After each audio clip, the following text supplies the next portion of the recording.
చంద్రబాబు నాయుడు గారు అలాగే మొన్న పొట్టి శ్రీరాములు గారి జయంతి సందర్భంగా మాట్లాడుతూ ఆయన ప్రాణత్యాగం స్ఫూర్తిగా అమరావతిలో 58 అడుగుల ఎత్తైన విగ్రహం పెడతాను. ఎందుకంటే ఆయన 58 రోజులు నిరాహార దీక్ష చేశారు కాబట్టి.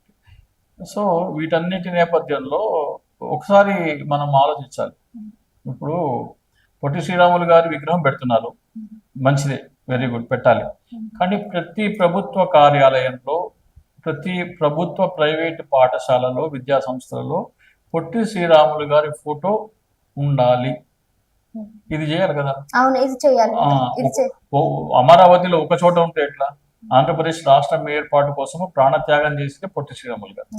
సో ఆయన ఫోటో ప్రతి ప్రభుత్వ భవనంలో, ప్రభుత్వ పాఠశాలల్లో, ప్రతి తరగతి గదిలో కూడా మ్యాండేటరీ చేయాలి. ప్రభుత్వ ప్రైవేట్ పాఠశాలలు, విద్యా సంస్థలు ఏమైనా సరే తరగతి గదుల్లో కూడా పొట్టి శ్రీరాములు గారి ఫోటో కంపల్సరీ చేయాలి. ఇది ఈ దిశగా ఆలోచిస్తే బాగుంటుంది.